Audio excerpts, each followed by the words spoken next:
Hey everybody, welcome back to the podcast. This is episode 34 with Philip, Christy, and Dylan, and we watched The Changeling this week. So we're going to talk about that and some new products and stuff that's happening here. Yay. You might hear some beeping in the background. We're getting a new parking lot in the back today, so... Yeah, it sounded like they were going to crash through the wall earlier. Me and Roman were like... I don't know, the black tar or whatever they're using. I seen it seeping underneath the door. Really? Yeah. Walk back there when we get done, you'll see. I'm just going to get buried. They're just going to fill us in like an ant hole. Well, so that'll be the end of the dusty parking lot. Thank God. Yeah, that'll be nice. Yeah. Can't wait. So, do we want to talk about The Changeling? Yeah, let's talk about that first. Mm-hmm. What'd you think, Dylan? I like it a lot. This was the second or third time I've seen it, and the last time I saw it was like a good amount of years ago, like 5 years or so. So it was good rewatching it.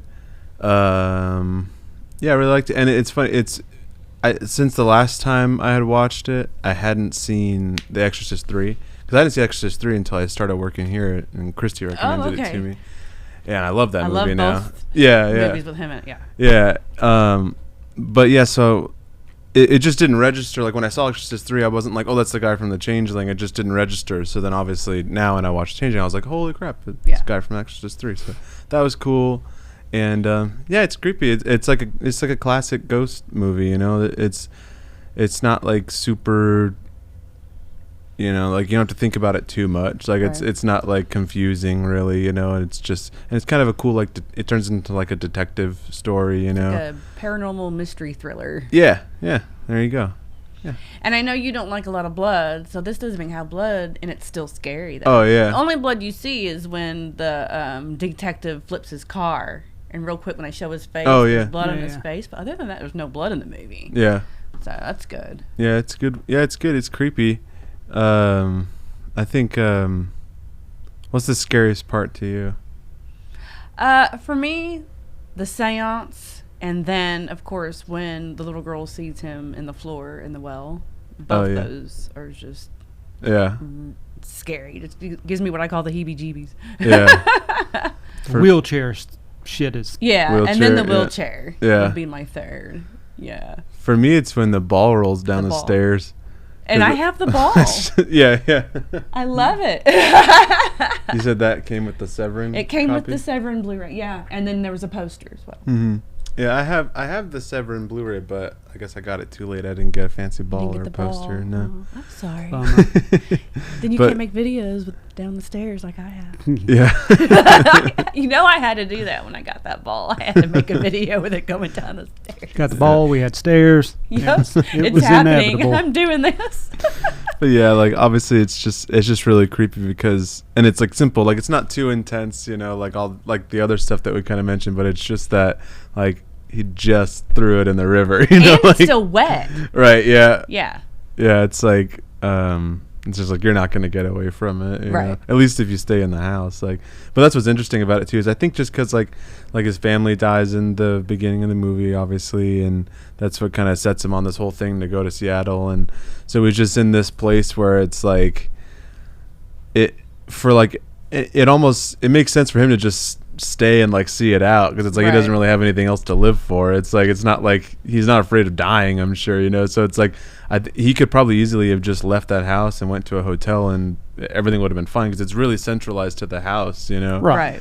But it's like it just, I guess it was just really interesting to them, and because it just connected with like because of the little kid, because his young daughter about the same age had just died or whatever. Mm-hmm. So it just kind of gave a good reason for him to stick around and try to figure it out. Yeah. He's already a successful composer. Like he didn't have any, like if he died in that house, you know, who cares? Really. You know?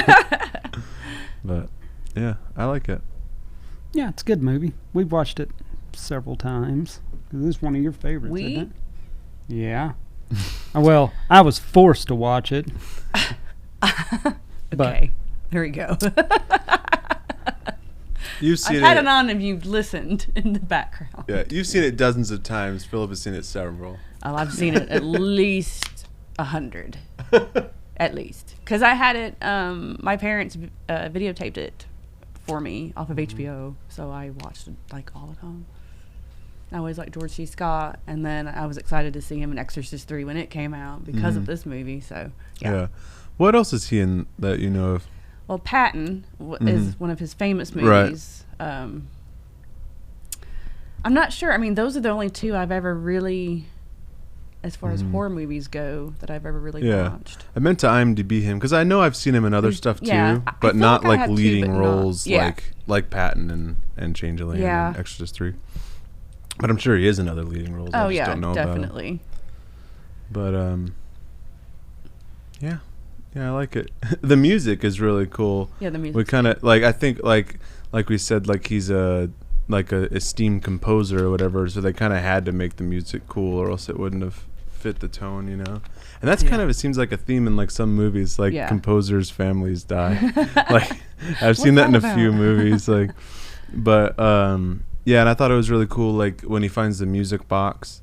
And it's like the exact same thing that he had already composed. Like as soon as he got to the house, like the first thing that came to mind, he recorded it. And then it just makes that spooky, spookier. Right. Yeah. It was just like the exact is the same thing, like same tempo, same melody, same key and everything. And he had never heard it before, so I thought that was really cool. It's all those little small elements that just make it really like really creepy. You don't have to have, blood and guts and all that. There's not a lot of action or anything in it, but it's still scary, if you just think about it. So was the wheelchair your like scariest moment, or? Yeah. I don't know if it's scary, but it's just creepy as hell. Yeah. Especially because it's such an old wheelchair and it's small. Because for a kid, like it's pretty creepy. Yeah. So yeah, that was kind of creepy, and then the ball, keep going down the stairs. That's kind of creepy too. But yeah, for a while there, it's kind of slow, and then it picks back up. And it is a little slow. It can be a little slow of a movie, but I feel like it's a good slow, and it's a good movie anyway. So it makes it okay. Yeah, like I was watching it late last night, and I fell asleep in the middle of it, but then I woke up this morning and finished it. So I think if you're watching it like late at night, then it can get a little slow in the middle, but yeah, that's not always the worst thing, It's just a slow burn. 'Cause I do like how it, like the weirdness just kind of creeps up, like with most most ghosts, like haunted house or whatever. It starts off with just a little thing, like a little sound, and then it gets worse and worse.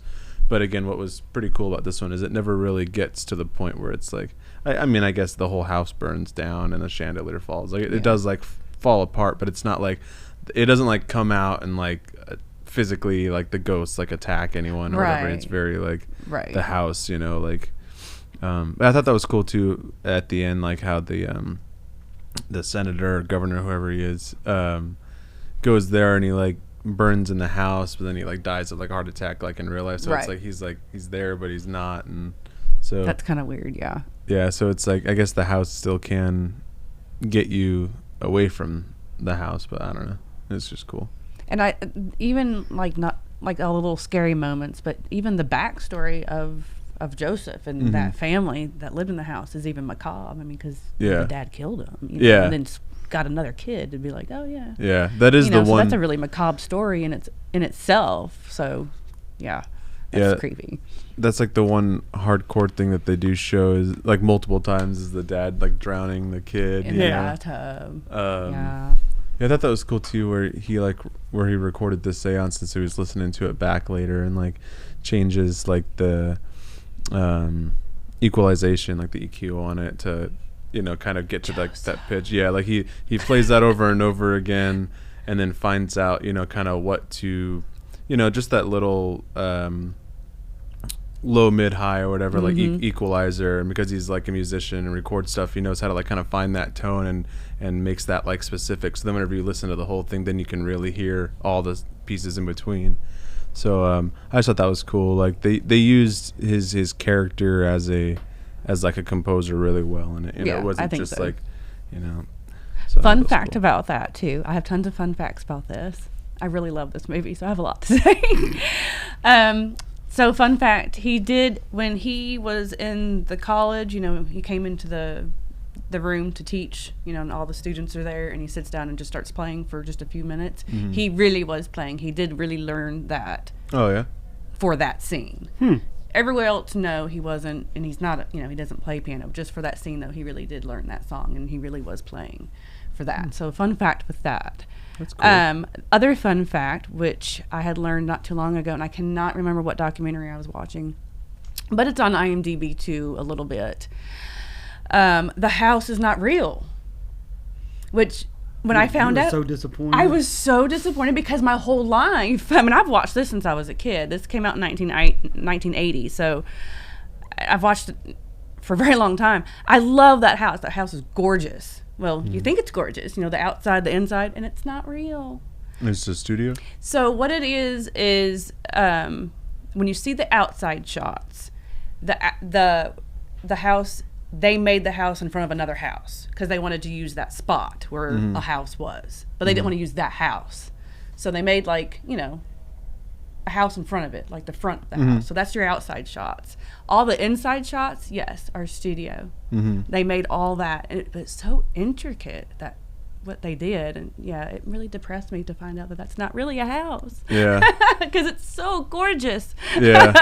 They did a great job with set design. Yeah. Yeah. Well, don't dive too deep into a lot of movie houses. Then, Oh, I know, I know. But that one was just one that I always thought was just gorgeous, and I just never thought of it not being real. I guess. No, yeah, it's. I think that stuff's always surprising, and if the people are doing their job correctly, you would never know. Yeah, You know, that's don't what's so know. fun about people that are the best at it don't really get the credit because no one would ever assume that someone put everything there. But it's so gorgeous. I wish it was a real house. Yeah. But it's not. Yeah, I always thought it'd be so fun to make a movie on a soundstage like that. Like, you just have 100% control over everything. Right. And you just hire the best people for every job and just let them do what they do. And then just, show up, on set and be able to, because then you can get good sound and stuff.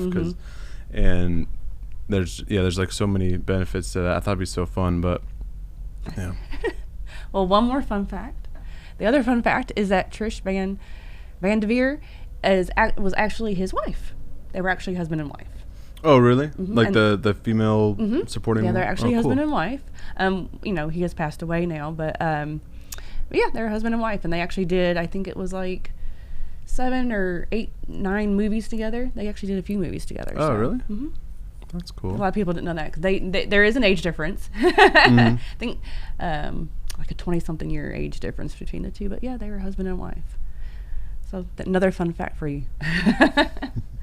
But yeah, this movie, like I said, I grew up on. My parents had recorded it off of HBO, which is funny because the DVD, right on my DVD, it says HBO on the bottom. That's funny. I just now paid attention to that. So I watched it all the time. Always thought it was super scary. The seance to me was just the scariest part of it. And then, the kid in the well, the little girl when she sees Joseph in the well, that's scary. I mean, to think that you go into your own bedroom and there's a well there and you never know what's in that well on the floor, Yeah. And I was probably about her age when I started watching it. I was very young. So that kind of spooked me out, just, the kid in the floor. So those were my scariest moments. And then I just loved George C. Scott. And then, of course, when Exorcist 3 came out, I was excited about him being in it. And then you realize, oh, my God, it's Brad Dourif, too. And it's an amazing movie. So yeah, that movie's so good. It is. We should talk about that one sometime. Yeah. Yes, we should. Totally agree. Yeah, when you were talking about how the wells in the daughter's floorboards or whatever, I loved that editing, that super hard cut to the chainsaw, where like she comes over and she's like, yeah, well, I don't know, I'll think about it or whatever, and then that night that crazy stuff happens, and it just hard cuts to just all right, let's see what the hell's under there. Yep. I like that a lot. And then also with the well, I love that little bit of stop motion that we get with the necklace. Yes. Yeah. The Sacred Heart. Yeah. Necklace. Yes. I always think that's cool. So. Yeah, it was kind of weird though that he broke back in the house jumps down in there, and there's the necklace. Of course, I mean, I know it came up Yeah. to him, but Maybe it just didn't want to show itself to everybody else, guess. just to him. Yeah. And he knew it was going to be there, so he had to go back and go find out. Mm-hmm. yeah. Yeah, and then I liked at the end, like, where again, I don't remember if he's a governor or a senator, but is it a senator? He's a senator. Yeah. He, like, thinks that he's blackmailing him and all that, and he, like, literally, he's like, here's every single bit of everything that I have, like. And no copies. Yeah, really, yeah, there's no copies of this, like, here's the, the necklace Right. and the recording, and, like, buy, and then he's just, like, screaming at him on the way out, like, oh, I'll get you, like, if you tell anyone, and. Yeah, and he was like, if you mention one word of this to anybody, you'll regret it. And I'm thinking, Yeah, like. I think that time has passed. Yeah. I don't think he would go to you first and give you everything and then leave. Like, and again, it's like, it's not like it's not totally that senator's fault.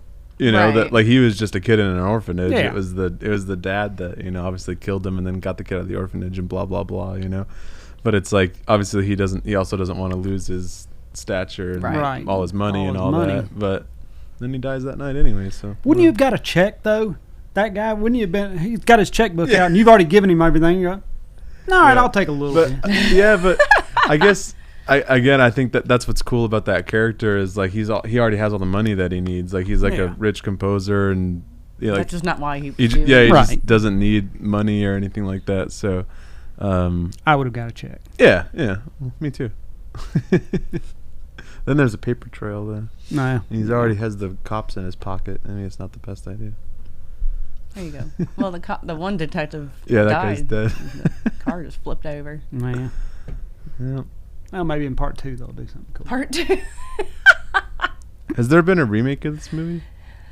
No.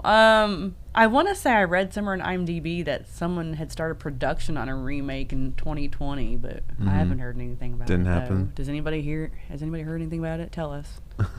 I don't know. Hopefully not. I hope not. I mean, just leave it alone like it is. It's spooky like it is made for when it was, and Oh yeah, I like it like that. If I they like made it today, it'd be ghosts at every corner, Yeah, it and wouldn't they'd all be have CG. the same feel. Yeah, Mm-mm. no, it's the tone of the movie is like really cool, and like I said, I really love the music in it. Mm-hmm. Which is like if it wasn't good, it would be like a big missed opportunity. So obviously the filmmakers knew that was important. Well, So what's on the post that you made on Nightmare Toys Instagram, people commented, and mostly it's all positive stuff. Everybody likes it. Masterpiece, great movie, quality film. good. Love this movie. Can't wait to hear your thoughts. A classic, one of my favorites. Just starting to notice 90% of horror movies start with "the" in the title. It has an amazing soundtrack. See, there you go. That's what you said. My first horror movie ever in a theater. Oh, that would have been nice in the theater back Yeah. then, right? Oh, that would have been spooky. This film knows how to horrify its audience. The atmosphere is just thick throughout its time on the screen. I can never look at a wheelchair the same way. Right. # trust issues with wheelchairs.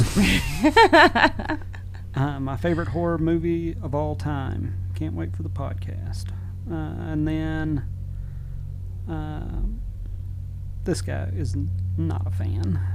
We watched this movie a couple of years ago. We thought it was painfully slow, even by late 70s horror standards. Exorcist is my favorite. Most of the movie was like watching paint dry. The last half hour picked up, but by then we almost bored quit. And then the next guy is criminally underrated. Amazing movie. Oh, Wow. Well- There's no way that y'all can hear that, so I don't Yeah, think I this is know going they to can hear affect that. the audio at all. Yeah, they're literally doing construction They're like a doing- wall yeah, away they're- from us. no. So Sorry, everybody. They're repaving the back lot. Yeah, so sorry. I guess they're steamrolling everything right now. if you're driving to work listening to this, Yeah. don't crash. Yeah. So So yeah, it's a lot of people's favorite movie, or a lot of people like this movie. And so. again, like I said earlier, I can see why some people might find it boring. I mean, it is a little slow. I mean, I admit it, but like I said, it's a good slow. For me, it's a good movie, and it's a good slow. So yeah, and I'm sure like a lot of people who think that this movie is slow and boring, like wouldn't like a lot of like mystery thriller movies. Yeah. Like they probably don't like giallo films. They probably don't like, like old noir movies and stuff like that. Like they are always a slow burn, but and then you get to this like big climax, and it's kind of how those movies go. So I wouldn't expect anything different from this one. But I think that this movie's got entertaining stuff like throughout, though. Like again, like I say all that, but I did fall asleep last night. But it wasn't because I wasn't enjoying it or I was bored. I was just tired. right, you know? I get it. But yeah, like I was like nodding off, and it wasn't even like I didn't completely fall asleep on it. It was like I was like nodding, So then I set my alarm to wake up early enough to finish it, and then go to work afterwards. There you go. So like I wanted to watch it, which I do that a lot. I do too sometimes. Yeah, I doze off every now and then. You were dozing off a little bit last night watching. Oh, yeah. Just a little bit. I think I rewatched the middle of the movie a few times actually because. So the scene like where him and the woman are at the diner or whatever, and she's got the white hat on, and they're like talking. I watched from that to like the next like 15 minutes probably a few times because I was like nodding off, so then I went back to that scene. I think I did that twice last night, and then that's where I started it this morning too. So it's like I watched the middle of the movie a lot of times, and I wasn't bored by it, So I would like to add too, and I'm glad you mentioned her. I love Trish. I always thought that she was very pretty. She also did another movie called The Hearse, which is really good too. So if you've never seen that, I highly recommend that one too. The Hearse. All right. Hearse. All right. Well, you want to talk about some new stuff we got in? Yeah, let's talk about it. Do it. We're starting over here? Yeah. Well, start with the Godzilla because this is the one we just got, and then we're just showing that we do have both. Yeah, and we showed off round 2 on the podcast already, actually. But, as we said before, we oddly got round 2 before round 1. But this is round 1, and I don't know if you'll be able to... Ooh. Hold on a minute. That's the sound of Godzilla trying to break through the wall. Yeah. There you go. But this is round 1, which I like round 1 a lot. It's got like the classic Godzilla right on that side. Then you get Mothra as well. So I don't know if you're able to see. Yeah, those really. are cool. But I like both of them a lot. Like this one, round 2 has more like kind of crazy, wild stuff going on. But I like the classic Godzilla a lot. I just like that design. He's like cute. He's not like a big scary monster. He's like it adds to the charm of that one, I think. But yeah, and then these figures like we didn't pull them out like last time, but they're the same size. They're like about that big. And how much are they 4 for or 5 the set? inches? I think they're like bottom of it. 85, something like that. On the bottom. Look on the bottom. Oh yeah, it should be on the bottom. 85, yeah. Yeah. Yeah, they're So- both 85. Oh, all right. I think that we have round 2 is on sale right now, though. I'm not sure how deeply on sale, but probably like 15% or so, just because we had a lot of them. But this one we just got, so it's not on sale yet. Well, now that we got both, if you wanted both, you can have both. Yeah. It's weird that they did send us the round 2 first, and then. Yeah. You never know. Maybe they got them Yeah. that way. Who Yeah. knows? And then this other one, I'm super excited about It's this so because cute. I love Peanuts and I love Frankenstein, obviously. But yes, that's Franken Snoopy. And one thing I love about oh man, that's rough. Sorry, y'all. It's really hard to keep my train of thought too. Dang. But the Super 7 reaction figures, I love their backing cards, but with the Peanuts ones, they always put on the back the comic strip that like that character was from. So this one it has cool. I guess I didn't pay attention to that before. Yeah, so this is May 17th, 1964 is when this strip wow. was in the newspaper. And so they always put the little strip that the character's from. And it's cute. It's always fun. So that's something I like a lot about those. Super 7, like every year at San Diego Comic-Con, they do this thing called they do these pop-ups because they have a store there that's like a mile and a half or so from the convention, maybe 2 miles, and so I always walk there because they do like these pop-ups, and like they started with this thing called the bodega, which is like all Universal monsters, because when they were first getting popular, like the only really big license that they had was Universal Monsters, and obviously I'm a huge fan, so I would walk there and just buy every single thing that they released. But then they started getting more and more licenses, and so the last Comic-Con that I was at, which was I guess 2019, they did the bodega one day, and then the next day it was Peanuts, and it was all Peanut stuff. Oh. And what was really cool was they actually painted the outside of the store, like the wall on the outside, overnight. So like it was like regular Super 7, you know, you go in, you had the bodega, and then the next day when you went there, the whole wall was like Charlie Brown's shirt. So it was yellow with like the black, like, you know, zigzag stripe. How fun is and it was like this big wall. So they had to have done it like overnight, because you know, so that was really cool. And they always do cool stuff like that. It seems like they really stick to getting licenses of stuff that they like and like they want. That's kind of like, I don't know, it's probably on here somewhere, I love but that. I don't know. They have like, you know, one of their business models or whatever is like, we made the toys that we wanted, stuff like that. And that seems like they always stay true to that. I like that company a lot. Yeah, I do too. I love the reaction figures are probably my favorite. I like the artwork always on the cards too. Yeah, they have like awesome backing cards, and then it's cool because then the figures are really good too. Right. Because like I mean, and I love these too, and I can never afford them, but like there's a lot of artists out there which will make like Kenner style figures with really cool backing cards, but then the figures kind of not always to the same standard as the backing card, you know, because they're really good graphic designers, but you know, they don't have a factory to, you know, so they're usually like kind of throwing together bootleg toys with the really cool backing cards, which I think is awesome. I don't have anything against it, but what's cool about the Super 7 ones is it kind of, you know, usually you get the same quality figure as backing card. Yeah. So yeah, I have like a whole really big wall that's just all reaction figures. I've been collecting those since like they started doing them, because I think it was originally a Funko thing. So Funko came out with reaction figures, and I mean, most people probably know like they're based off of the old Kenner style figures, and the 3 and 75 inch, you know. Well, what happened with, because I have the, you know, like the Jason and the Freddy and, you know, the Funko ones. I have all those. Yeah. So what had happened, I wonder, with Funko to Super 7? Or I don't know specifically like the exact story, but just based on like what I kind of saw, you know, because I've been collecting reactions since when it was Funko, and they all said like Funko on them, and it was like their thing, and I collected a lot of those. And then it seemed like they started licensing certain ones out to Super 7. So like then like the Universal Monsters ones, or like I have one that's really cool that is Bruce the Shark with like Quint like in his mouth, and it was like a Comic-Con exclusive, and that one on the back it says Funko and Super 7. So it was like, it started out as like a collaboration, I think. Yeah. So they like like they would be, you know, Funko was making them, and then Super 7 would make specific ones that Funko would let them make, and then just at some point Funko just let go of it completely and turned it all over to Super 7, as far as I can see, because now all the reaction figures are all from Super 7. Right.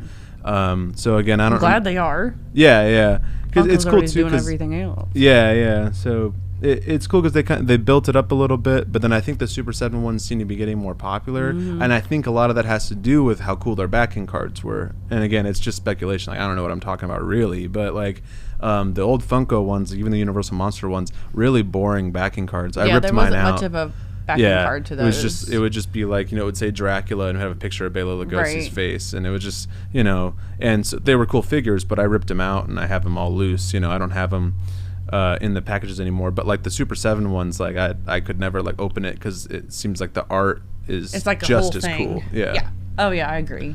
So I'm happy that they took it over for sure. But yeah, show off the Elvira. And then we also got the 8-inch clothes NECA Elvira in as well. Love her, and she even comes with a stand. Yeah, it's a really good figure. Yeah, it's one of the better ones they've done in a while. I think so. Yeah, and I love all her little accessories too. Even just this little thing by itself is just cool.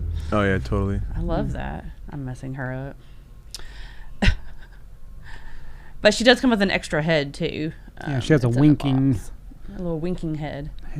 So these are now available in store, and all this is available in store and on the website. And how much is she? 30? 40. 40? Yeah. Okay. I didn't know if it was $36.99 or 40. Okay, $40.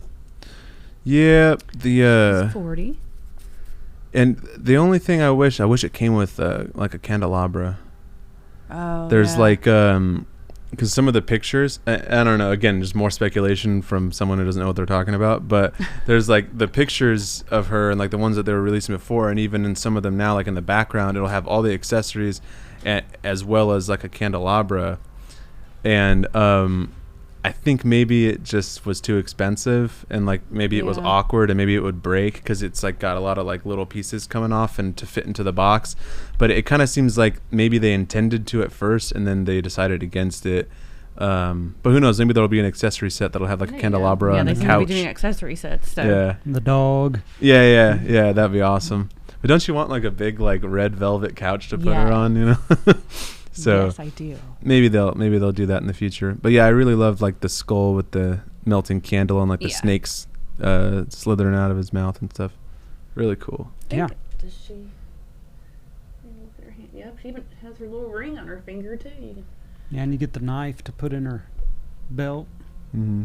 Oh yeah, we need to find the knife. It's there. In there. Is it there? Yeah, it can come. It comes in and out. Cool. Yeah, people have been waiting for that, and we've been waiting for that one for a long time. Yeah. Really excited when they Finally announced that, and now they exist in the world. I think this is one that good to have kind of two, one to keep in and one to keep out of the box. Because I kind of like the box and stuff.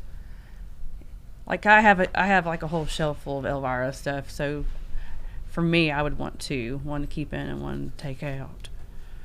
Just because the box is cool, and she's just too cool to keep her in the box too. So Yeah, especially with the clothed figures. You know, like I like them out of the box. I wish they all came with stands. I like that she comes with stands. I know they need to start making them all with stands. I think for her, like they basically just knew that they had to because she's got really skinny legs. I mean, it's no secret. It's hard to get NECA figures to stand up the way you want them to. It just is a thing. And you know, we've found different ways of doing it. Like I think I've maybe even said on the podcast already, but I like to put like the sticky wall things like you would put for like a poster on the wall, just as sticky on both sides. I just put that on their feet, and that works pretty well. But still, like with my They Live alien, the female alien, she's almost impossible to keep standing up because she's just got really skinny legs. You mean the one in the 2-pack? The 2-pack, okay. Yeah. That I didn't never take out, so I don't know. Yeah, so it's just, you know, it is what it is. I mean, and there's ways you can do it. Like what I did for mine was I just like epoxied the joints together. So I mean, she can't move her legs anymore, but I don't need her to move. I just need her to stay posed. So, you know, there's always ways of getting around it. But all that being said, you know, I think it's like we were saying, it's good that they included a stand with her, and hopefully with future ones they'll keep doing that. I need one for my Michael Myers, the 8-inch clothed Michael Myers. I don't even know which one it is. Do I have out the 2008? I don't know. What do I have out? If it's clothed, then it's probably the 2018. Yeah, right? the 2018. He just keeps falling and falling and falling, no matter what I do. And the more it falls, the harder it is to get it to stand up again because it knocks crazy. everything loose. You know. I mean, you know, so we all struggle with that. Like the ones that always fall over for me are the H3 kids, and mine started falling over now. Yeah. When we came back from Texas, my the pumpkin one was on the ground. I had to find the hat. Yeah. And now it won't freaking stay. Yeah. And it's driving me nuts. Yeah, every time they fall, it's harder and harder. My creep show guy keeps falling over, and he's skinny, so he's hard to get to stand now. I have him leaning up against the Kessler Wolf to stay. I know that's what I end up doing too, is having him lean to get something next to it. Yeah. And but yeah, same thing. When we got back from Texas, my skeleton kid was on the ground. Skeleton, okay. But actually, I stepped on the snake head first because I have like on the TV, I have the 3 alternate heads on the TV, and then that's in front of them. So every time one of them falls, I have to like find like the TV, and like I put the McCready whiskey glass on the TV, so I always have to like dig through my carpet and find that before my dog gets it. My dog's eaten 2 different lanterns. Oh no! Like, I don't know. Lanterns keep falling, and he keeps eating them. But yeah, it's funny too because you mentioned the hat. Like my skeleton kid for H3, I put the McCready hat on him, and he's holding the McCready lantern. Oh wow! And so yeah, I had to find all of those. All that too. stuff. But I had a lot of stuff that fell by the time we came back. Yeah, I had a Funko Pop that's supposed to have been on this shelf over here, but it was way over here. Yeah. My Terrifier was on the floor. Michael was on the floor, and the pumpkin H3 was on the floor. All that was on the floor when I came home. Yeah, it happens for sure.